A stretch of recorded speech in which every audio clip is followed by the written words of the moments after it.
Fala pessoal do The English Room. Estamos aqui hoje com Gabriel Sesimbra.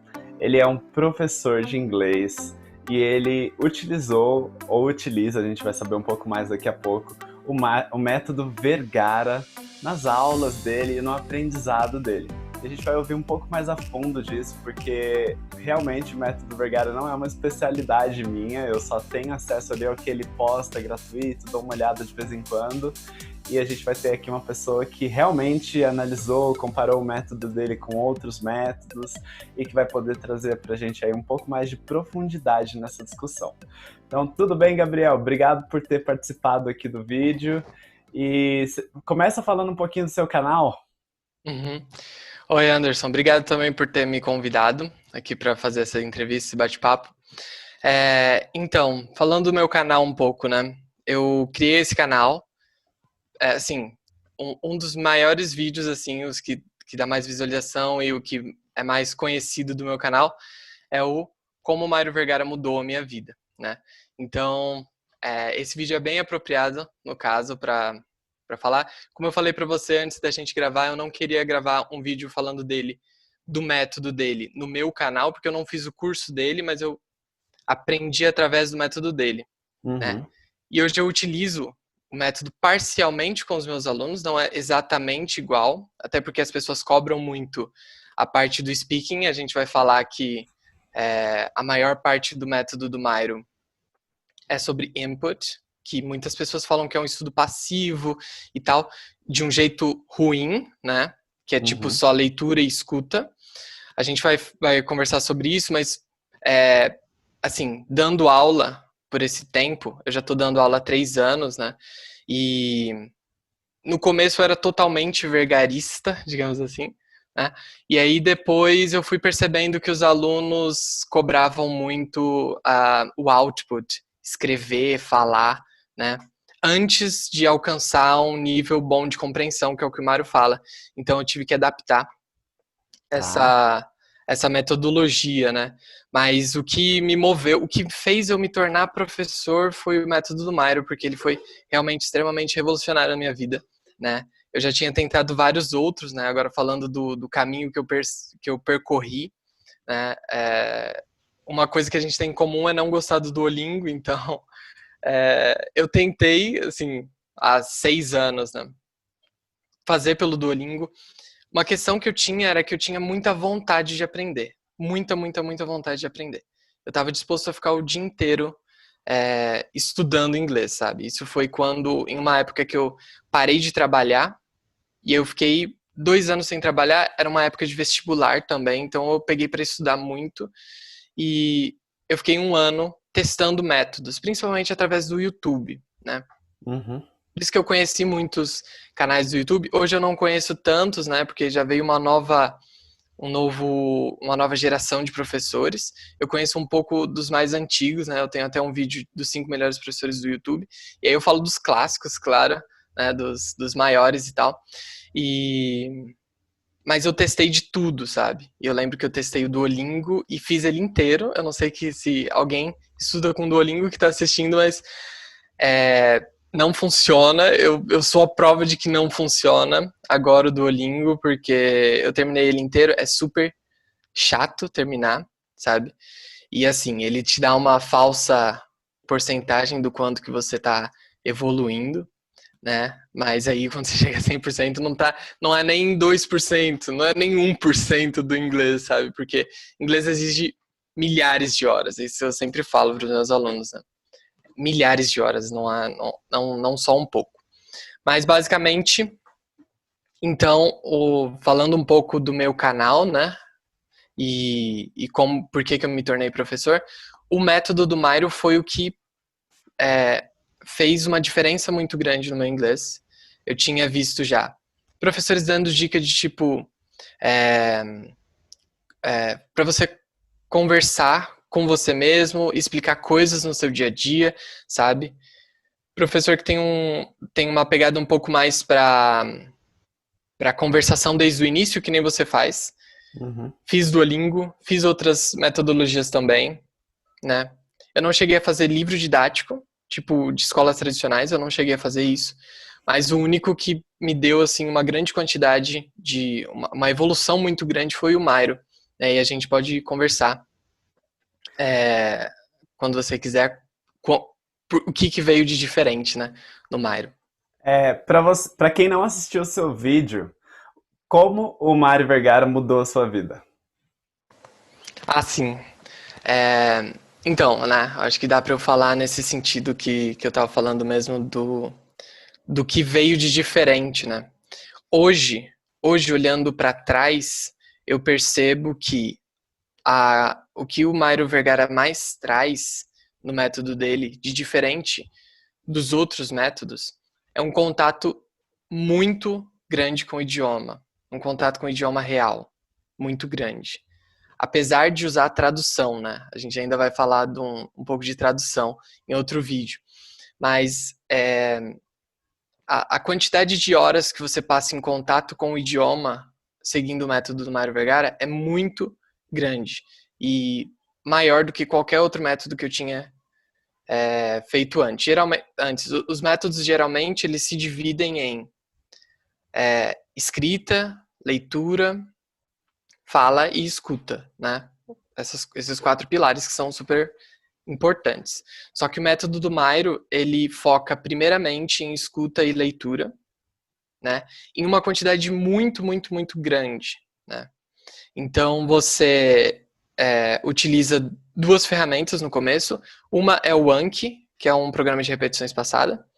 Acho que você já ouviu falar, né, Anderson? Nunca Do usei. Anki. Nunca Não? usei. Nunca usou? Então, o Anki, você adiciona várias cartas lá. Para os meus alunos eu já dou essas cartas prontas, esses decks que se chamam, né? Os baralhos prontos para eles, com áudio, inclusive, a maioria deles.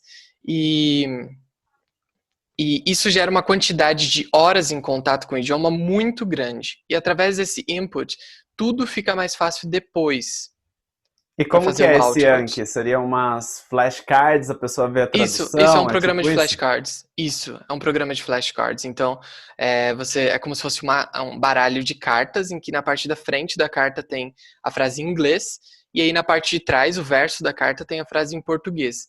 Então, você consegue, na hora de fazer a revisão, vem as cartas de frente para você vê ela em inglês, e tenta lembrar qual é a tradução. E aí depois você aperta flip, que é virar, vira ela e vê se você acertou essa tradução. De acordo com se você acertou ou não, você dá uma nota para o seu próprio desempenho e essas cartas vão voltando para você no momento em que você vai esquecer a tradução, né? Ah, legal. Eu, Então, eu uso ah, flashcards com meus alunos, mas eu legal. uso por imagem. Então, na frente tem Ah, uma legal. frase ou alguma coisa assim, e atrás tem Muito uma imagem interessante. que ilustra isso. E eu uso pelo Uhum. Quizlet, não pelo Anki. Ah, entendi, Então, por entendi. isso que Já eu ouvi não falar conhecia também. esse. Aham. Mas muito legal. O meu é de tradução mesmo. Mas é isso, o contato com o idioma foi a coisa mais diferente que eu vi. Hoje eu percebo que se não fossem tantas horas em contato, né, então ele utilizava o Anki e textos com áudio, né? Texto com tradução do lado. Uhum. Então você ouve e repete aquele mesmo texto várias vezes até você entender ele quase todo, né? E isso gerou várias, várias, várias horas de contato. E foi um momento em que eu desencanei de tentar falar antes da hora certa de falar, que é uma coisa que ele falava, né? Que você tem que esperar o momento certo de você falar. E ter que tomar conta dessas 4 habilidades sem ter muito conhecimento na língua era muito difícil para mim. Pensar que eu deveria escrever, que eu precisava falar, né? Eu abandonei essas duas e eu acreditei no que ele dizia que se você chega em um nível de é, 90% de compreensão, 80% de compreensão do idioma, tipo, todo livro que você abre você entende 80%, todo vídeo que você vê tal, sem legenda. Se você chegar nesse nível, falar e escrever vai ser muito mais fácil mesmo, né? Então eu acreditei nisso e isso me deu um alívio muito grande. Eu confiei nele, acreditei na palavra dele e falei, ok, então eu vou focar só na escuta e na leitura. E eu passei centenas de horas em contato com isso e eu percebi depois que deu certo, né? Fazer primeiro o input para depois fazer um output. Funcionou. E né? aí Eu tenho esses algumas respostas. 80% são 80% baseado em tradução. Então você escuta um áudio e você traduz na sua cabeça, seria isso? Isso, você traduz, mas acontece uma coisa que é a seguinte, né? Que nem eu falo para os meus alunos. Da primeira vez que você ouve o áudio, você passa tempo traduzindo ele. Um áudio, sei lá, de 30 segundos. Você ouve uma palavra ou uma frase e você faz a tradução na sua cabeça. Por exemplo, door, você traduz porta. Da segunda vez que você ouve esse áudio, muitas vezes, inclusive, o aluno está traduzindo a primeira frase do áudio e o áudio corre e ele boia. Isso é normal, né? Tipo, não sabe mais o que está sendo dito, o áudio correu, a, a nativa já prosseguiu a fala dela e ele perdeu o timing, né? Uhum. Mas aí da segunda vez que ele ouve, ele traduz mais rápido essa mesma frase. Se ele demorava 2 segundos para traduzir, agora ele traduz em 1 segundo e meio, depois ele traduz em 1 segundo, até que, por exemplo, isso falando de uma frase, mas se fosse uma palavra, a palavra door, por exemplo, ele traduz cada vez mais rápido. Quanto mais ele vê a palavra, ele traduz ela com mais rapidez. Até que em um momento essa tradução gruda com o sentido da palavra original, com o som da palavra que tem um significado, tem um sentido, né? Door Uhum. significa door, aí pronto. Aí chegou em um momento em que a tradução, você traduziu tanto até que o som já entrou direto, sem precisar fazer a tradução. Essa que é a ideia, entendeu? Então, através da repetição do áudio, você vai dominando até que o som tem começa a passar a ter significado para você, entendeu? Então, só que às vezes nem sempre a gente chega a 80% só com tradução. Às vezes você chega a, sei lá, 50% com tradução e depois você já começa a fazer um estudo monolíngue, né? Inclusive no Anki, você coloca as cartas em inglês em cima, inglês embaixo e prossegue, entendeu? E qual que é a sua opinião em relação a prós e contras dessa metodologia? Ah, sim. É interessante. Então, eu acho que ela é excelente, assim, na maior parte dela, né? Ela realmente revolucionou muito a maneira de aprender. As pessoas realmente estão sentindo uma diferença muito grande. É, Então, a maior vantagem é essa grande quantidade de horas em contato com o idioma, né? E talvez uma desvantagem seria um, um pouco de output antes desses 80% de compreensão, um pouco de fala, né? Porque eu já percebi, conversando com alunos em inglês e tal, eu já percebi que quando você corrige um aluno, quando ele usa uma preposição errada, quando ele usa at no lugar de in ou de on, e você fala não é assim, é de outro jeito. Muitas vezes ele não erra mais, simplesmente porque você falou, sabe? Uhum. Então, a correção é uma das formas de aprender também, sabe? Você aprende por correção. Não precisa ficar só ouvindo. Se você quiser aprender só ouvindo, eu acredito que até dê. Só ouvindo você consegue. Apesar de que eu não fiz isso apesar de que eu cheguei, eu testei o método do Mairo por muito tempo, tipo 5 anos utilizando o método do Mairo. E a minha fala no final, sem treinar fala nenhuma, era boa, mas não era Uhum. muito boa, não era excelente. Eu não tinha desenvoltura. De lá pra cá, foi um salto gigante, sabe, que eu fiz. E Uhum. isso não aconteceu só por causa do listening, foi por causa do speaking também que eu comecei a conversar com nativos. Então, Então, quanto tempo que você deveria ficar ouvindo? Só ouvindo e lendo e traduzindo? sim, eu digo que seria mais ou menos 2.000 horas, eu falo, nos meus vídeos, tá? 2.000 horas. Então, é bastante tempo, né, de escuta e leitura, né? Eu sempre falo para os meus alunos, se você ficar 1 hora por dia estudando, imagina o tanto tempo que vai demorar, né? São Só dois uma mil hora por dia. dias. 2.000 dias. E aí eu fiz as contas, tomara que eu não erre agora, mas eu acho que são mais ou menos 5 anos, 4 anos e meio de estudo. Então, demora muito. para você aprender. Se você ficar estudando 1 hora por dia. Agora, se você estudar mais tempo, você consegue chegar em 2 anos, você já consegue ter uma habilidade muito boa. E é sempre interessante pensar, só um parênteses também, que mesmo se isso não for verdade, você vai entender o inglês muito bem, né? Depois de 2.000 horas em contato com ele, de input, de qualquer Então forma, né? seriam 6 anos estudando todos os dias, 1 hora por dia, ouvindo. Se for 1 hora. É, É eu acho que quatro bastante, anos e meio, realmente é 5, bastante. Aham, É, bastante mesmo. Só bom, que assim, eu também falo pros alunos, se você consegue conquistas antes disso também, sabe? uhum. Por exemplo, muita gente quer passar em uma entrevista em inglês. Isso, sei lá, em 6 meses estudando, ouvindo mesmo, pode continuar com o mesmo método. Em 6 meses você consegue passar numa entrevista em inglês. Você consegue se comunicar, fazer uma viagem de boa, em 1 ano ouvindo inglês 1 hora por dia. 1 ano e meio, sabe? Agora, para ficar fluente mesmo, tipo, entender tudo e falar tudo fluentemente, você precisaria de 2.000 horas. Aí você que sabe quanto você vai estudar por dia.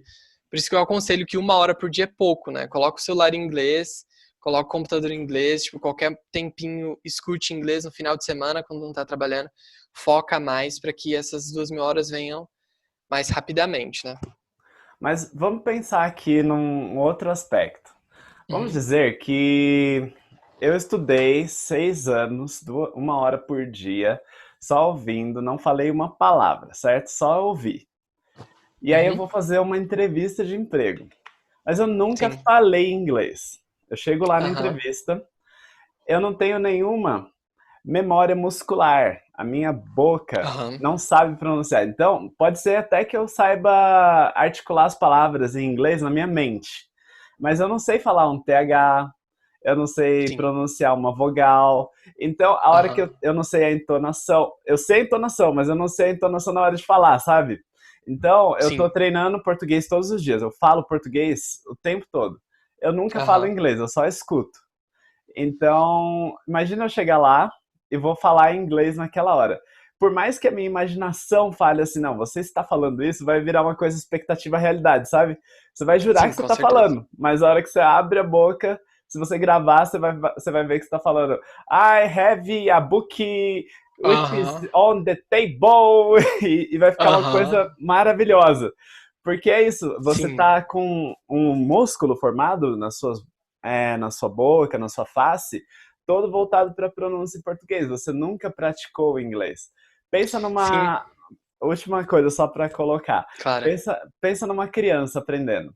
Depois Uhum. de já quando ela é bebê ainda, muito iniciante ali, ainda não tem nada formado, ela já está pronunciando as sílabas com a entonação que a gente está falando. Ela não está falando as palavras, mas se você falar assim, cavalo. A criança faz e aí ela tá Uhum. treinando entonação. Depois Entonação, com de, certeza. depois de, sei lá, uns quase um ano, ela já tá falando algumas sílabas. Calo, calo. Uhum. E depois de um tempo Uhum. ela tá falando cavalo. E Verdade. assim, muito rápido, 1 ano e meio e tal. Ela não tem Uhum. ainda, por mais que ela escute o dia inteiro português, ela não tem uns 6 anos de espera para começar a tentar falar. E aí isso faz com que ela consiga colocar a entonação correta, porque ela treinou primeiro só a entonação, sem o Uhum. compromisso de falar a palavra, e depois ela treinou as palavras. E por mais que uma pessoa, vamos dizer que você nasce nos Estados Unidos, se você passar 6 anos sem falar, a primeira vez que você tentar falar, você não vai falar, não vai sair Uhum. uma coisa correta. Vai sair nada perto de inglês. Então, Aham. eu não sei, eu não acho que Entendo. pareça Entendo. razoável você assumir que você vai ouvir só e que com isso Só, né? você vai conseguir Uhum. ficar fluente, sabe? Sim, sim, com certeza. Então, eu também acredito nisso, só que eu acredito que a quantidade de horas dedicadas a você falar para conseguir construir os, a memória muscular da sua boca, né, e você conseguir falar com tranquilidade, e melhor, mais do que isso ainda, como você falou, a entonação é super importante, né? A entonação eu acho que é uma das coisas que você mais aprende no momento da fala mesmo, sabe? Tipo, é uma prática física mesmo, né? Você aumentar o tom da sua voz, ou então falar as palavras mais. Tem palavras mais longas na língua e mais curtas, né? Então, tudo isso realmente é através da prática.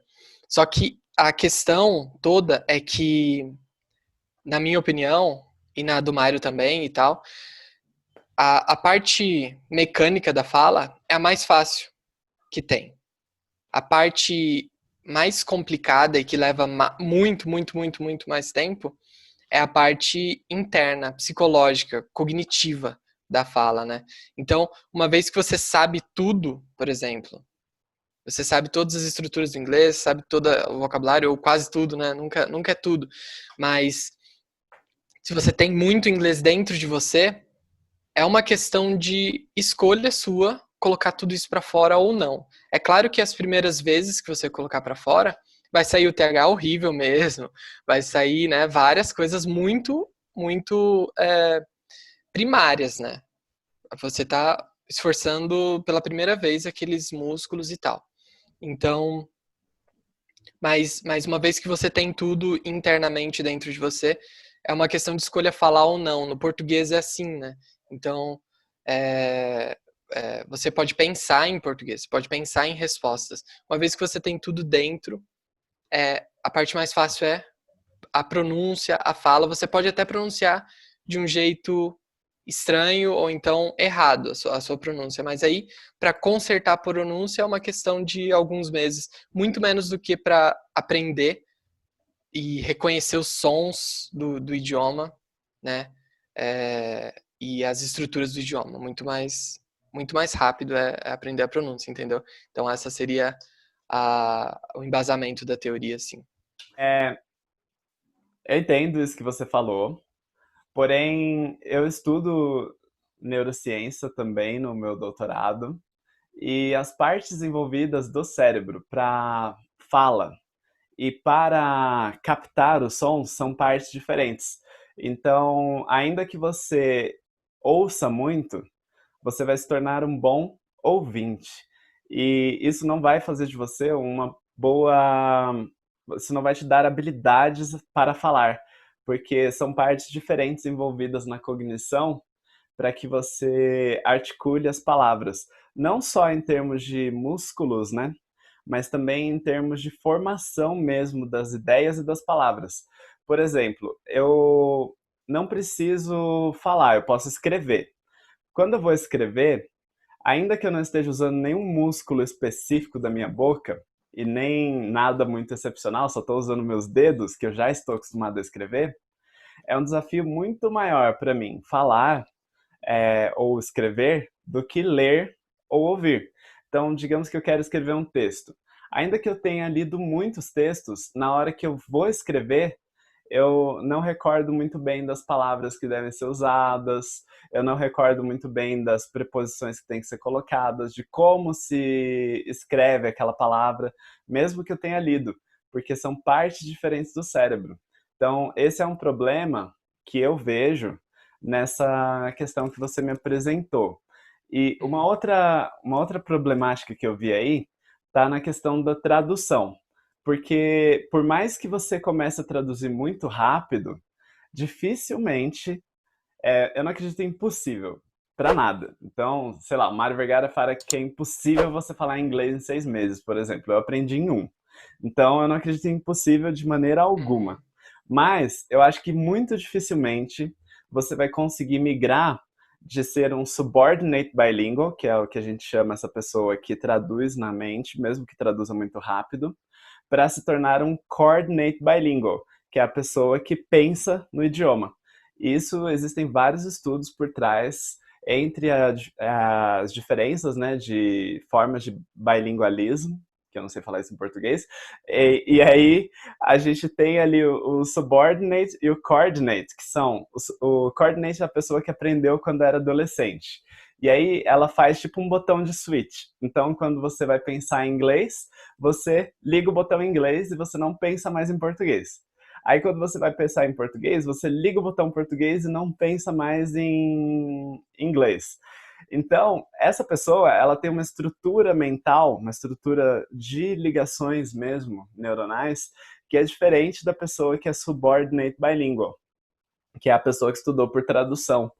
E isso é um problema, porque aí você vai, por mais que você traduza rápido, você funciona como uma linha, né? Você funciona em uma linha na qual, se você, como você mesmo falou, se você se deparar com uma palavra que você não entendeu, você não consegue abstrair e buscar o contexto.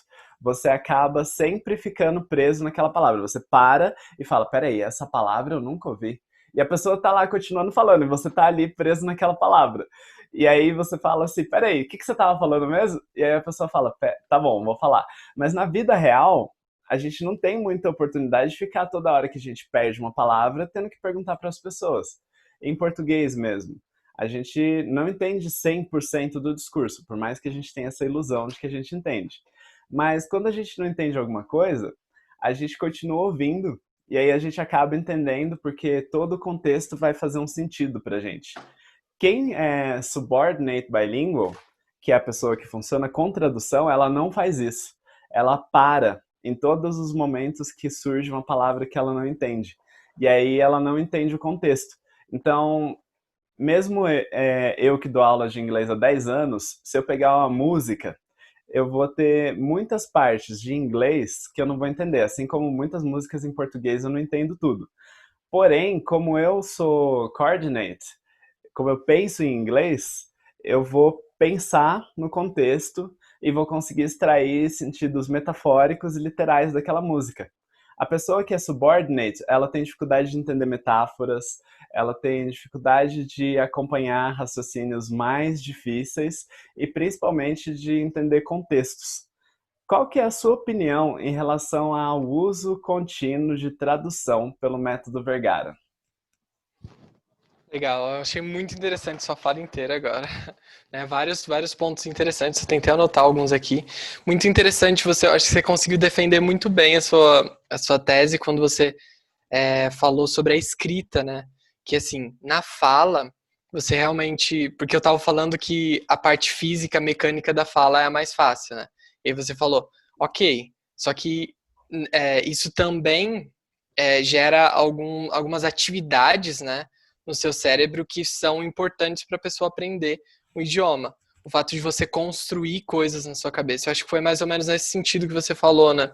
Então, Uhum. apesar de escrever, no momento que você está escrevendo, o movimento é conhecido, o alfabeto que a gente usa no inglês e no português é igual, então não tem nada em relação ao movimento, mas o esforço que você faz para construir as frases é o que importa, né? Eu achei bem interessante esse ponto, e é por isso que eu acho também que não dá para só, assim, definitivamente não dá para aprender inglês totalmente só com input, só com leitura e escuta. Eu não acredito. O que eu acredito é que dá para você aprender muito, muito, muito inglês, tipo 90% do que você tem, ou talvez um pouco menos, 85%, né? Só com escuta e leitura. Isso eu acredito. Depois os 15% você vai ter que fazer por exatamente esse motivo que você falou, né? Os processos que acontecem na sua cabeça quando você está produzindo língua, eles são fundamentais para você melhorar a sua comunicação. Então, nisso a gente concordou, só que você acha que é interessante fazer isso desde o início, eu acho que é interessante focar em input para depois, só depois, focar em output, porque aí, ali vai ser mais fácil falar. Mas, enfim, vou tentar pegar uns outros pontos, senão a gente se estende só em um ponto. Uhum. Quanto à tradução, é, assim, a tradução, você falou, eu não lembro os termos que você usou, alguma coisa bilingual, eu não lembro como que é. Subordinate and Subordinate. coordinate. Isso. Subordinate, Mas não precisa usar os Então, termos, são só sim, né? Aham, technicalities. aham. Então, eu acho que seria subordinado, né? Tipo, o Uhum. bilíngue subordinado, o bilíngue não subordinado, alguma coisa assim, né? Então, eu acredito 100% nessa ponte entre esses dois tipos de bilíngues. Essa que é a maior diferença nas nossas crenças, entendeu? Eu acredito 100% que uma pessoa que traduz e vai traduzindo, ela passa a não só traduzir rápido, mas também ela para de traduzir. A frase gruda com a tradução. Tipo assim, vira um sinônimo, sabe? Mesma coisa que quando você ouve um sinônimo. Alguém fala uma palavra que é sinônima de outra e você fala, o que significa isso? A pessoa fala, isso é aquilo. Aí você, ok, fez a tradução. Você ouve de novo e você faz de novo a tradução. Isso é aquilo, até que as duas viram sinônimo, viram a mesma coisa na sua cabeça, né? Então, nesse sentido, o objetivo não é traduzir cada vez mais, aliás, o objetivo é traduzir cada vez mais rápido e naturalmente você pula disso para uma não tradução mais, você já consegue ouvir as frases por elas mesmas. A partir disso, você estoura essa linha que você colocou, que é muito, muito verdade isso, né? Existe essa linha em que você puxa do português para o inglês e sempre do inglês para o português. Você falou mais ou menos isso, né? Uhum.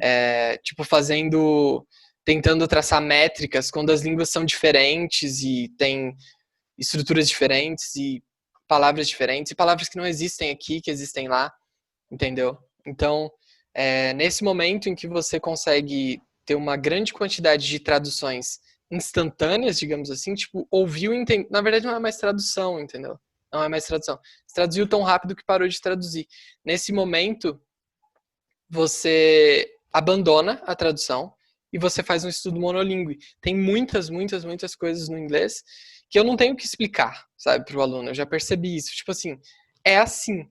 Existe essa diferença e não tem um parâmetro para fazer no português. Isso daqui significa tal coisa no inglês. Nesse momento, né, muito, muito no estudo avançado, né, gramáticas mais avançadas, o próprio present perfect, que é uma dificuldade tão grande, a gente não tem esse tempo verbal no português, né, então é uma dificuldade muito grande de ensiná-los, né, então nesse momento, o estudo dentro do inglês e pelo inglês e só com o inglês é essencial também, entendeu? Desculpa, eu esqueci mais ou menos a sua pergunta. Quanto à questão do Mairo estender a tradução, né? Uhum. Então, eu pontuei essas questões de que é necessário em algum momento você falar, senão você não vai conseguir ter uma desenvoltura, mas que isso é 10% da preocupação que o aluno deve ter, principalmente no começo. O aluno deve focar em entender mais o inglês. Essa aqui é a minha opinião. E que, então, portanto, esse foco tão grande do Mairo na tradução, para mim não é um problema. Porque essa base que é construída, ela serve para qualquer outro tipo de estudo. Mesmo se o aluno for para o lado de uma aula em que é totalmente inglês, isso já vai funcionar. Se o aluno quiser continuar na tradução, de qualquer forma ele vai ser ele vai ficar bom, entendeu? Mas isso porque eu acredito na transição entre o subordinate e o esqueci de Coordinate. Novo. Coordinate, isso. Então eu acredito nesse pulo, né? Muito. E me fala uma coisa agora, só sim ou não. Você pensa em inglês? Sim, hoje eu penso em inglês. Penso E bastante em inglês. quanto tempo demorou para você pensar em inglês? Bom, essa é boa, né? Como eu disse, eu coloquei o método do Mairo em prática e depois que eu parei de usar o método dele, basicamente, entre aspas, né? Tipo assim, eu parei de usar o método dele no sentido de que eu não fazia só input, sabe? Eu comecei a fazer output. E isso foi um nível muito alto de inglês que eu já tinha de compreensão, sabe? Eu compreendia bastante inglês já. Uhum. Bastante mesmo. Nesse momento, eu ainda não eu não tinha o inglês que eu tenho hoje, sabe?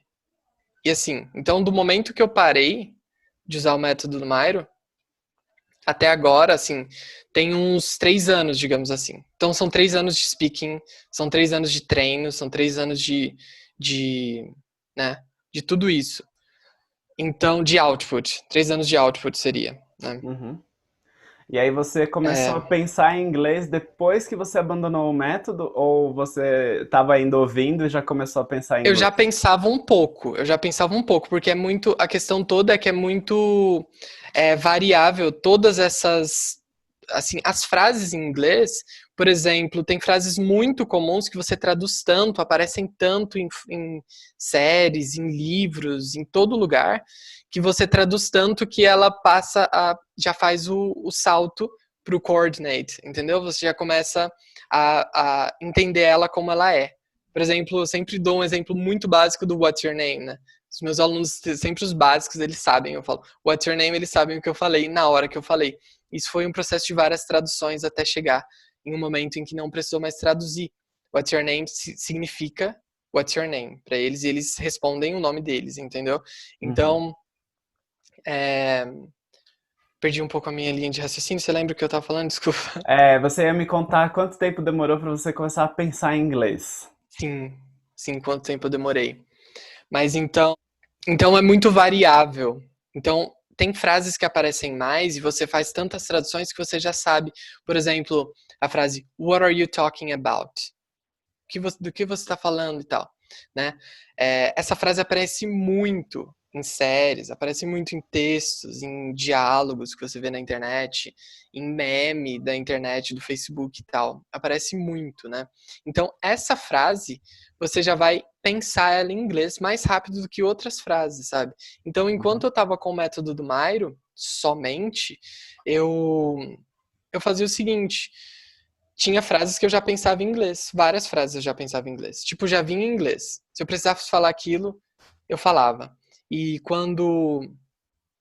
Durante o dia, as frases vinham também na minha cabeça, sabe? Às vezes em inglês, se eu tivesse em contato com o inglês naquele período do dia, a frase vinha em inglês, só que não todas, entendeu? Isso até Uhum. é uma questão muito interessante. Talvez se eu continuasse com o método dele, outras frases que aparecem menos nas séries e tal, também se tornassem tão comuns quanto What are you talking about? Ou então What's your name, né?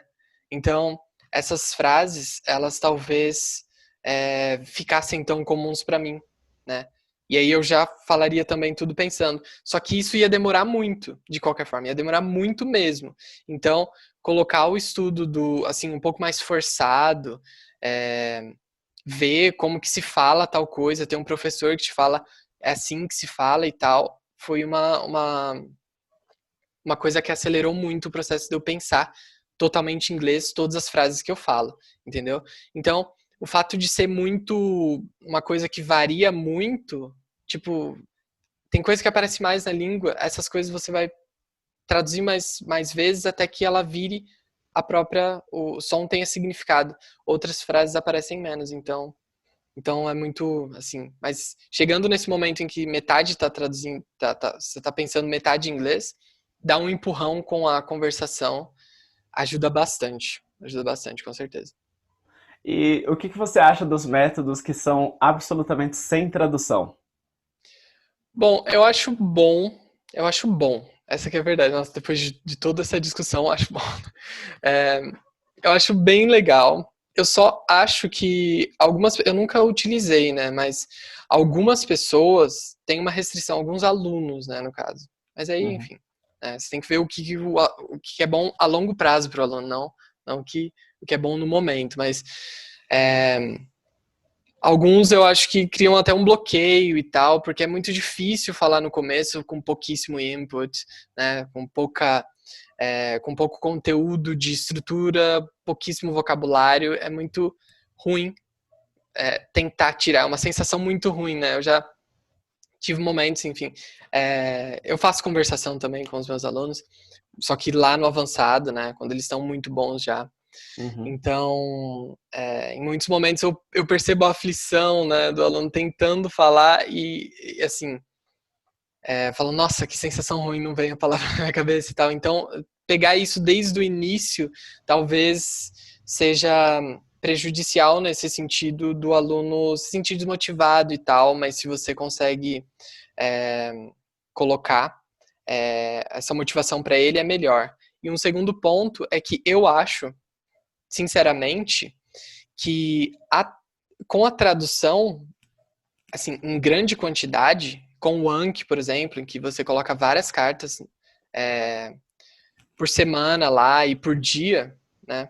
Você consegue adquirir mais vocabulário em menos tempo com a tradução. Mais vocabulário e se acostuma mais com as estruturas em um período menor de tempo do que, eu posso estar falando uma coisa errada, né?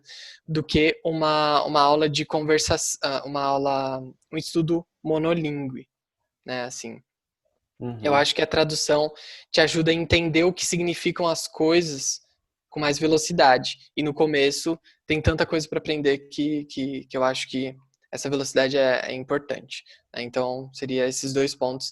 Mas, em geral, eu acho muito interessante. Eu, eu acho interessante do intermediário para o avançado, excelente. Uma aula totalmente em inglês. Inclusive, no meu vídeo, os 5 melhores professores, tem a Patrícia Engst, né? Que é a da English with Patricia. Eu não sei se você conhece o canal dela, Uhum. mas conhece. Ela, eu acho bem interessante o jeito que ela faz, né? Desde o começo também, né? Então, eu acho legal, assim, no geral. Com os meus alunos eu faço desde o início. Inclusive, eu Uhum, já dei, antes da pandemia, né? Eu dava aulas de sim. dança em inglês. Ah, legal. E apareciam pessoas do básico ali e conseguiam assistir a aula totalmente em inglês, falando, porque eles só podiam falar entre eles em inglês também. E eles falavam assim, e no final da aula era muito legal, porque a hora que eu voltava pro português, eles falavam assim, nossa, você tava falando inglês, sabe? Do tipo, eu tava executando as atividades, porque Uhum, eu falava assim, agora levante a sua mão, mas tava falando isso em inglês, né?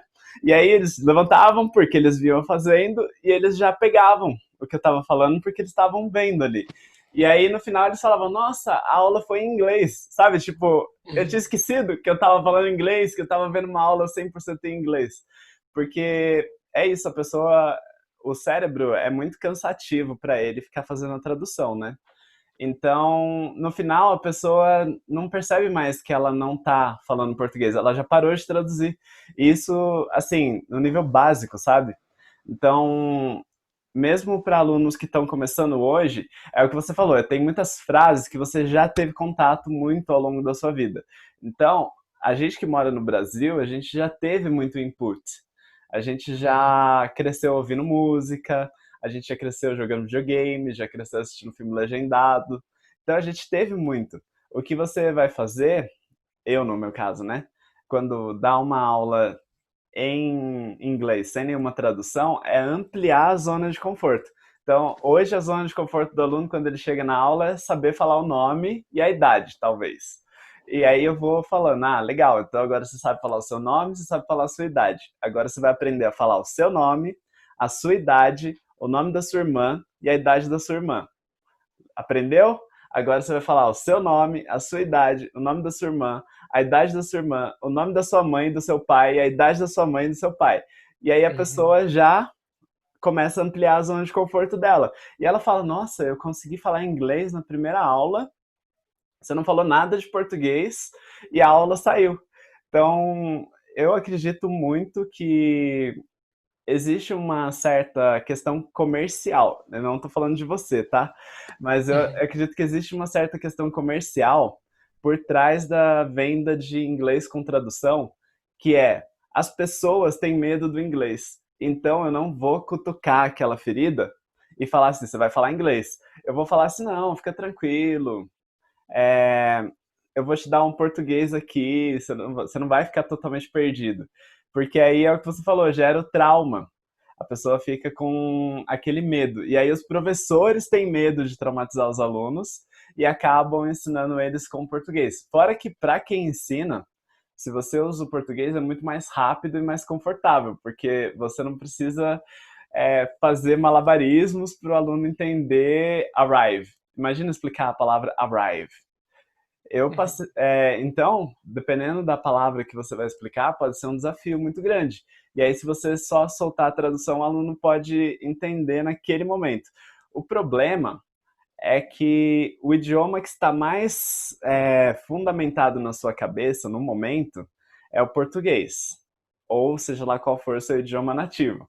E aí, No momento em que você ouve a tradução, você fala assim: ah, eu entendi. Você não entendeu. Você compreendeu aquela palavra pela tradução. Porém, a sua memória de longo prazo, ela já está estabelecida para o português. Então, você não vai lembrar daquela palavra, você vai lembrar do português. Você vai falar assim: ah, I arrived at home yesterday. E daí você fala a hora, e aí a pessoa não entendeu arrive. Aí você vai explicar para ela, você fala assim: ah, chegou. A pessoa não vai lembrar que arrive chegou, ela vai lembrar que ela chegou. Ela vai ficar com a informação, sabe? E não com a tradução. Então, você precisa traduzir muito mais vezes do que simplesmente explicar uma vez em inglês e a pessoa entender. Eu vejo assim que o aluno que faz aula comigo, ele progride mais rápido do que o aluno que faz aula em escola baseada em tradução. E não só o aluno que faz aula comigo, né? Mas, por exemplo, a WhatsApp.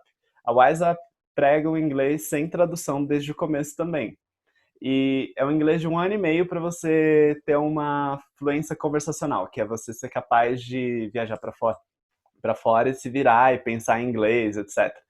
E você vê que o aluno realmente tem muita lição de casa, assim como nós damos muita lição para os nossos alunos, mas ele tem um progresso diferente de quando ele aprende por tradução, ele não esquece.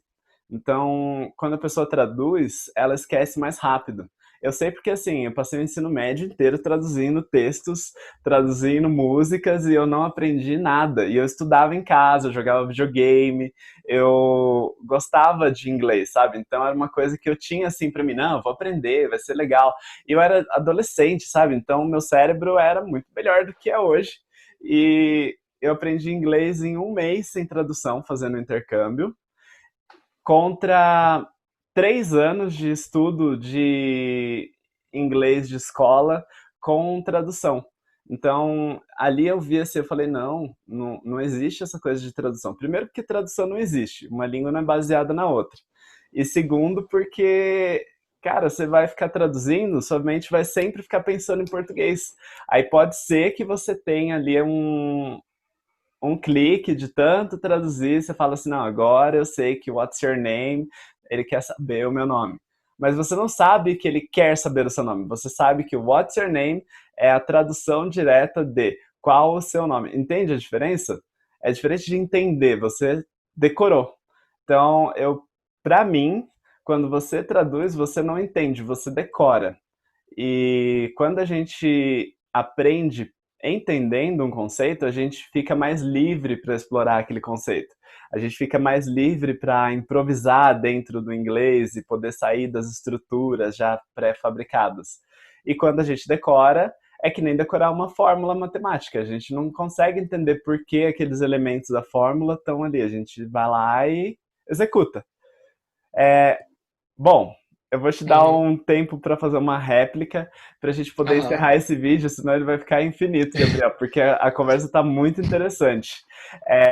Fica à vontade, Gabriel, você tem 2 minutos para fazer uma réplica e a gente poder fechar o vídeo. Beleza, Anderson. Então, obrigado pela participação. Foi muito, muito legal. Muito interessante. Mudou bastante. Foi muito interessante ter contato com um professor que tem essa metodologia há tanto tempo, né? Conversar, assim, nesse nível tão profundo e saber quais são os desafios e você me ouviu também, né? Então, foi muito interessante essa conversa, com certeza. Eu só queria, assim, nesse tempo que você ficou durante a sua adolescência, fazendo todo esse processo de input, né, ouvindo música e tal, fazendo tradução, eu julgo que não deu 2.000 horas, entendeu? Essa que é a minha ideia. Acho que não deu 2.000, deu menos do que isso, tá? E, de qualquer forma, não através de música também, deveria ser através de... Porque música tem entonação diferente, música tem, né? Não dá para aprender com música. Você deveria aprender com texto com áudio, então, em contato com séries e filmes. Então, jogo, série e filme conta, mas música não. Então, se deu 2.000, ok. Agora, se não deu 2.000, aí não dá para falar que, tipo, ok, isso não me ajudou em nada, tá? Segundo ponto é que, realmente, os métodos de escolas tradicionais de tradução são muito fracos, porque se você faz uma tradução se você traduz um texto só, e depois passa para outro texto, as palavras e as estruturas do primeiro texto que você ouviu e traduziu, você esquece elas, né? Então, quando você faz o capítulo 2 do livro, você já esqueceu o 1, quando você faz o 3, você esqueceu o 2 e o 1, né? Então, no caso, o método que o Mairo traz e que faz sentido dentro da tradução é você pegar um pedacinho do inglês, uma fração do inglês, né? Porque um texto com áudio, um diálogo é uma fração do inglês, e dominar ele completamente. Isso através de escutas, uma quantidade muito grande de escuta e leitura. Você faz isso muito com o texto, de modo que você já tem aquele inglês, você já tem, tipo, você já é fluente naquele inglês, de tanto que você repetiu ele, né? Aí, naquele pedaço do inglês, você passa para o outro só depois de ter absorvido muito bem o primeiro, ter memorizado, isso com as cartas do Lang também, né? Então, nós dois somos contra uma tradução das escolas tradicionais de idioma, que é uma tradução que você faz aqui, depois passa para outro, depois passa para outro, né? Eu sou a favor, então, de uma tradução que você se passa um tempo muito íntimo com o texto mesmo, tá? Mas é isso, são esses dois pontos que eu queria fazer de réplica à sua fala. E, no mais, eu estou muito feliz por ter participado desse bate-papo. Foi muito, muito bom. Espero que tenha sido, acho que foi muito bom para você também, né? Eu acho que a gente conseguiu clarear a mente de muita gente, eu acho, né? Com Então certeza, Gabriel, foi muito bom ouvir um ponto de vista diferente também. Eu acho que a gente cresce ao ouvir pontos diversos e ao testar metodologias diversas. Eu acho que, primeiro de tudo, não existe uma metodologia certa, existe a metodologia certa para você que está assistindo o vídeo. Então, você precisa realmente passear por várias escolas e tentar entender. Vale a pena fazer uma aula com o Gabriel, vale a pena fazer uma aula comigo, vale a pena dar uma olhada nos canais dessas pessoas que a gente fala durante os nossos vídeos, para você falar assim, não, essa pessoa faz sentido, o que ele fala tem a ver com o que eu penso e com a forma como eu ajo, porque não adianta você entrar num método do qual você discorda. Você vai passar o tempo todo questionando tudo que aquele professor falar para você, e a hora que você tiver que fazer a prática, você vai fazer só para confirmar que ele estava errado, e aí você vai falar assim, é verdade, tá vendo? Ele estava errado. Eu sabia, eu contratei ele, mas eu sabia que ele estava errado. Então, faz aquele método que tem ressonância com a forma como você pensa e que faz sentido para o que você acredita de mundo, e principalmente, testa várias metodologias diferentes com a mente aberta para você poder ter acesso aí ao melhor e conseguir aprender inglês da maneira mais fácil possível.